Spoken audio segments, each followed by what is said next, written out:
Sahabat Al-Ma'tuk, mari berdonasi untuk keperluan serta kegiatan media Al-Ma'tuk agar kami dapat selalu menyajikan tayangan-tayangan yang bermanfaat bagi umat muslim. Caranya mudah, silakan klik link yang ada di kolom deskripsi atau scan barcode donasi yang berada tepat di layar Anda. Jazakumullah khairan wa barakallahu fikum. Bismillahirrahmanirrahim. Alhamdulillahirabbil alamin wa bihi nasta'inu ala umuri dunya waddin. Wassalatu wassalamu ala asyrafil anbiya wal mursalin wa ala alihi wa sahbihi ajma'in. Wa ba'd. Hadirin jamaah salat zuhur rahimakumullah. Melanjutkan kajian kitab Riyadhus Shalihin pada bab ziyarat ahlil khairi wa mujalasatihim wa suhbatihim wa muhabbatihim wa talabi ziyaratihim wa du'ai minhum wa ziyaratil mawadhi'il fadilah. Hadis yang ke-9 dalam bab ini, Imam An-Nawawi rahimahullah mengatakan wa an Abi Musa al-Ash'ari anna Nabiyya sallallahu alaihi wasallam qala al-mar'u ma'a man ahab. Muttafaqun alaih. Wa fi riwayatin qala qila lin-nabiyyi sallallahu alaihi wasallam ar-rajulu yuhibbul qauma wa lamma yalhaq bihim qala al-mar'u ma'a man ahab. Dari Abi Musa al-Ash'ari radhiyallahu anhu bahwasannya Nabi sallallahu alaihi wasallam bersabda, seseorang itu bersama orang yang dicintainya. Muttafaqun alaih. Hadis ini diriwayatkan oleh Bukhari dan Muslim. Wa fi riwayatin, dan dalam satu riwayat lebih jelas lagi bahwa apa yang dikatakan oleh Rasulullah sallallahu alaihi wasallam tadi merupakan jawaban dari sebuah pertanyaan yang diajukan oleh sahabat.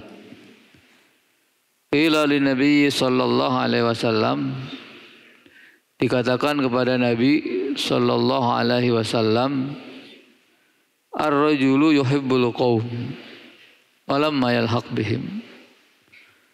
Seorang laki-laki mencintai suatu kaum, akan tetapi dia tidak bertemu dengan mereka, tidak pernah hidup bersama dengan kaum yang dia cintai itu. Qala, Rasulullah SAW bersabda, al-mar'u ma'aman ahab. Seseorang itu akan dikumpulkan bersama orang yang dicintainya. Ini hadis yang memberikan kabar gembira bagi kita. Orang-orang yang mencintai Rasulullah sallallahu alaihi wasallam dan para sahabatnya dan orang-orang yang mengikuti mereka, hidup bersama Rasulullah sallallahu alaihi wasallam adalah sebuah keutamaan yang nikmatnya tidak akan dirasakan kecuali oleh orang yang mendapatkannya. Dan nikmat Allah Subhanahu wa taala itu diberikan kepada orang-orang yang dikehendakinya, dan mereka sudah tidak ada. Sementara orang-orang yang hidup setelahnya, di antaranya kita.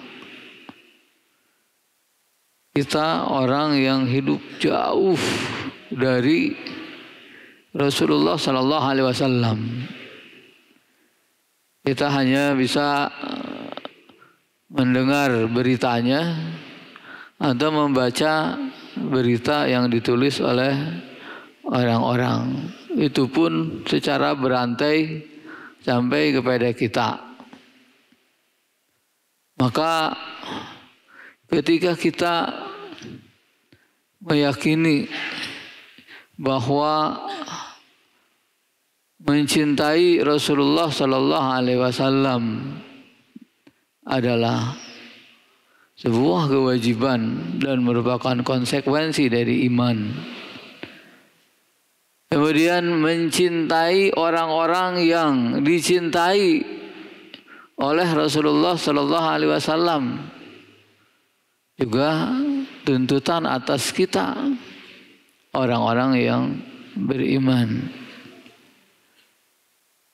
Kita harus mencintai Allah, mencintai Rasulullah, dan tidak boleh mencintai seseorang kecuali yang dicintai oleh Allah.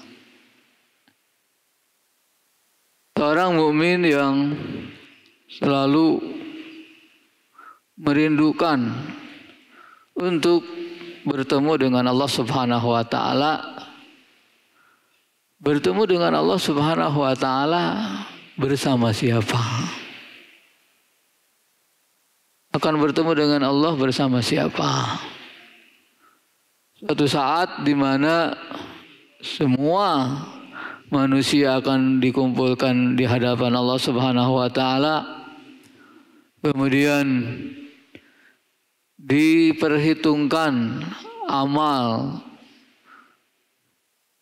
kebaikan dan keburukan yang dilakukannya di dunia.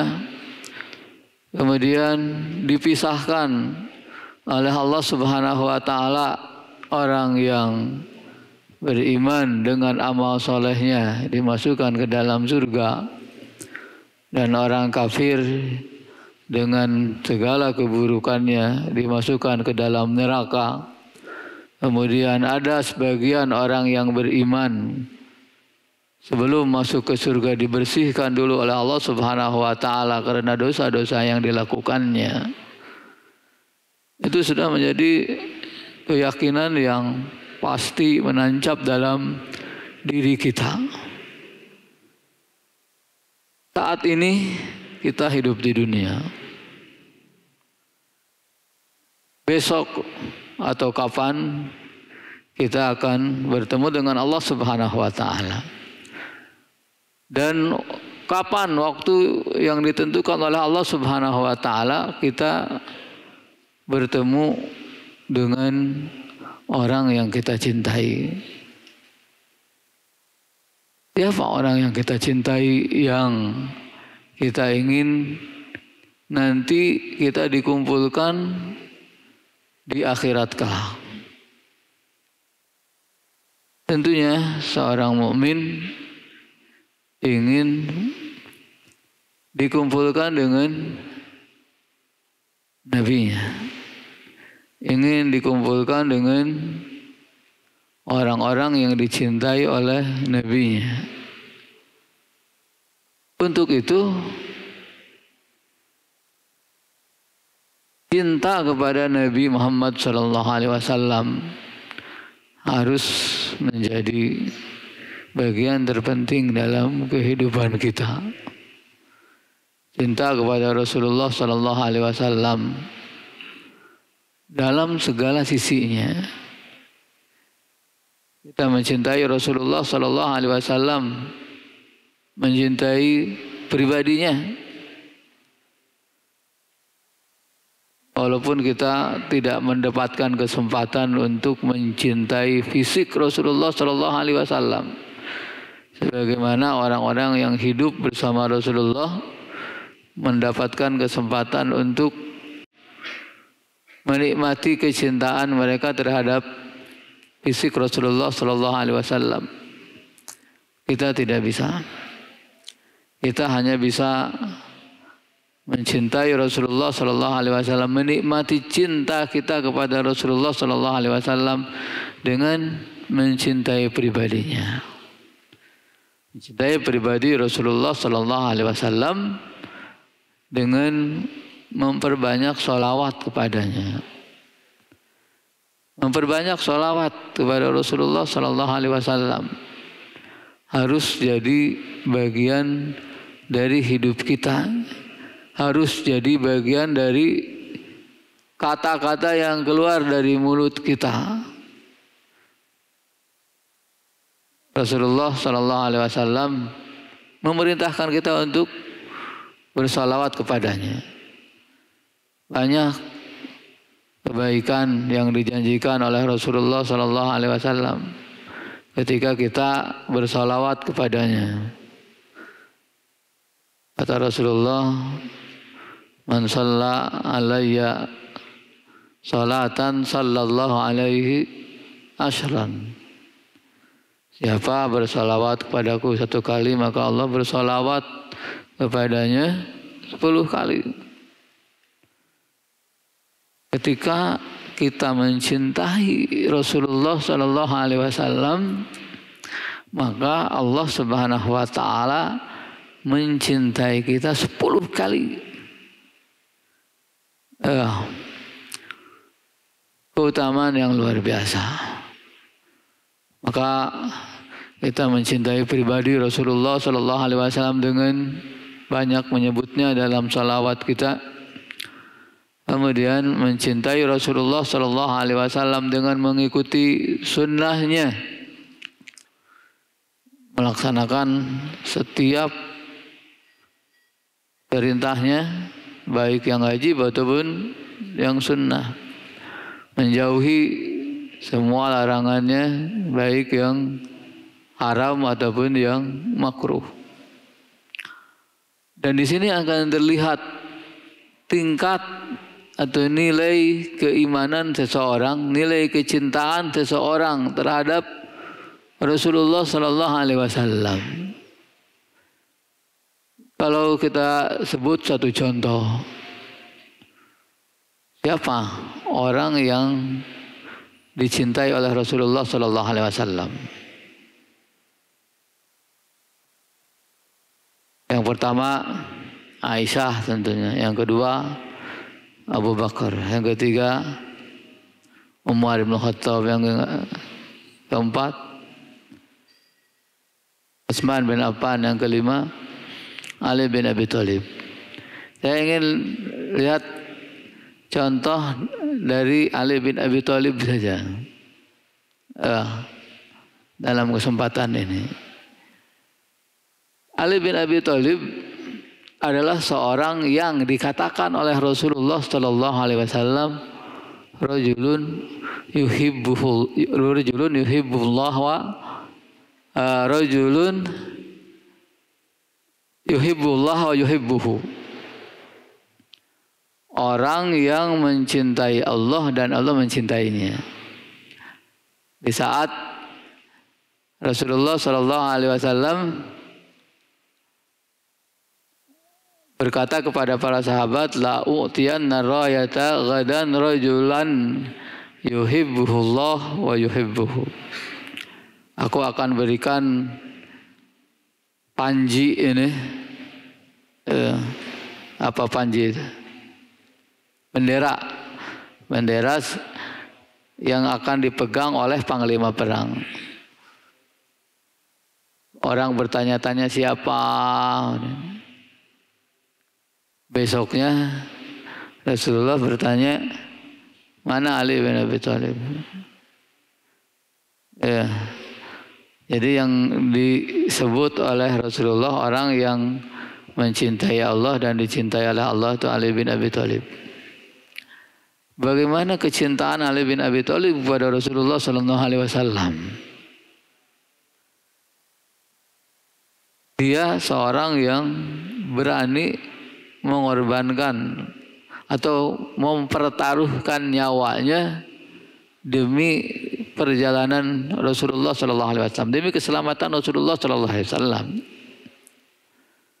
Di saat Rasulullah Sallallahu Alaihi Wasallam mau hijrah, mau meninggalkan rumahnya,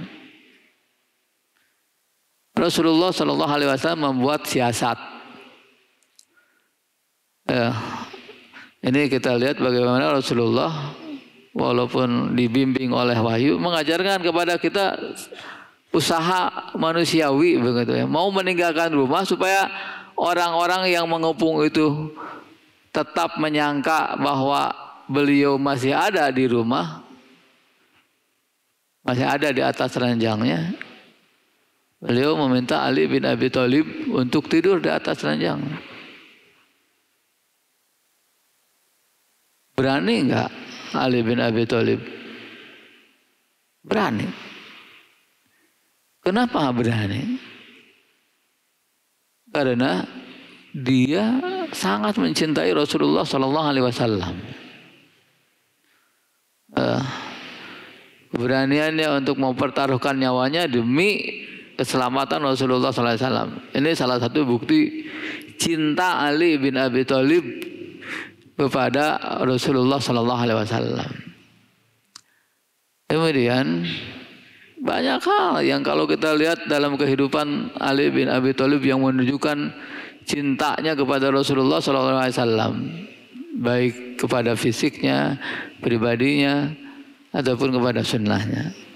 Satu contoh bagaimana Ali bin Abi Thalib mencintai Rasulullah Sallallahu Alaihi Wasallam dengan melaksanakan perintahnya. Ketika Rasulullah Sallallahu Alaihi Wasallam memberi nasihat kepada Ali bin Abi Thalib dan istrinya Fatimah, ketika Fatimah sudah merasa berat mengerjakan pekerjaan rumah, tangannya sudah pecah-pecah, kemudian pada saat itu Nabi Muhammad Sallallahu Alaihi Wasallam mendapatkan harta rampasan hamba sahaya, budak-budak. Ada beberapa budak di antara harta rampasan itu. Ali bin Abi Thalib menyuruh Fatimah agar minta salah satu dari budak-budak itu. Kemudian tidak diberi oleh Rasulullah Sallallahu Alaihi Wasallam, tapi Rasulullah Sallallahu Alaihi Wasallam mengatakan, mau enggak aku tunjukkan yang lebih baik dari budak itu. Kata Rasulullah Sallallahu Alaihi Wasallam sebelum tidur baca Subhanallah 33 kali, Alhamdulillah 33 kali, Allahu Akbar 34 kali. Itu resep untuk menghadapi kesulitan hidup dalam rumah tangga. Lihat apa yang dilakukan oleh Ali bin Abi Thalib dengan pesan Rasulullah ini. Kata Ali bin Abi Thalib, sejak itu aku selalu membaca zikir itu setiap malam sampai pada saat perang Siffin. Perang Siffin, ya, perang antara pasukan Ali bin Abi Thalib yang saat itu sebagai khalifah yang sah berhadapan dengan pasukan Muawiyah bin Abi Sufyan yang tidak mau baiat kepada Ali bin Abi Thalib. Peperangan yang sangat perang yang sangat sengit, ya, perang sengit di antara kedua belah pihak itu. Akan tetapi perangnya siang saja, kalau malam istirahat, ya. Siang perang, malam istirahat. Bahkan ada sebagian pasukan Ali bin Abi Thalib berkunjung ke pasukan Muawiyah bin Abi Sufyan. Ya, jadi kalau perang masalah politik, kalau hubungan persaudaraan itu tidak dipengaruhi oleh politik. Nah, sampai di saat perang Siffin sekalipun, di mana dituntut untuk terus berpikir bagaimana memenangkan perang itu. Seorang panglima tentunya tidak bisa mudah tidur gitu kan, berpikir gimana supaya menang perang. Ali bin Abi Thalib tidak pernah melupakan pesan Rasulullah Shallallahu Alaihi Wasallam yang dicintainya. Ini yang perlu kita tanamkan dalam hati kita. Ketika kita melaksanakan satu sunnah Rasulullah SAW, ingat selalu bukan hanya pekerjaan itu yang kita lakukan, akan tetapi ingat bahwa kita sedang melaksanakan pesan dari orang yang kita cintai, yang kita inginkan kita dibangkitkan bersamanya nanti di akhirat. Ya. Setiap kita melaksanakan sunnah apapun, ya, ketika zikir habis sholat, subhanallah 33 kali, alhamdulillah 33 kali, Allahu Akbar 33 kali. Seperti itu orang bisa melakukan secepat mungkin, tidak merasakan manisnya cinta, tidak merasakan nikmatnya rindu pada Rasulullah Sallallahu Alaihi Wasallam melalui kalimat-kalimat yang diucapkan. Ya. Maka sebuah pekerjaan nilainya sebanding dengan cintanya orang yang melakukan pekerjaan itu terhadap orang yang memerintahkannya. Mudah-mudahan Allah Subhanahu wa taala memberikan cinta dalam hati kita. Cinta kepada Allah Subhanahu wa taala, cinta kepada Rasulullah sallallahu alaihi wasallam, dan keinginan yang kuat pada diri kita untuk dibangkitkan bersama beliau, bersama para sahabatnya dan orang-orang yang mengikuti jejaknya sampai hari kiamat. Sallallahu ala Muhammad wa ala alihi wa sahbihi wasallam wa akhiru da'wana alhamdulillahirabbil alamin. Assalamualaikum warahmatullahi wabarakatuh. Sahabat Al-Ma'tuk, mari berdonasi untuk keperluan serta kegiatan media Al-Ma'tuk agar kami dapat selalu menyajikan tayangan-tayangan yang bermanfaat bagi umat muslim. Caranya mudah. Silakan klik link yang ada di kolom deskripsi atau scan barcode donasi yang berada tepat di layar Anda. Jazakumullah khairan wa barakallahu fikum.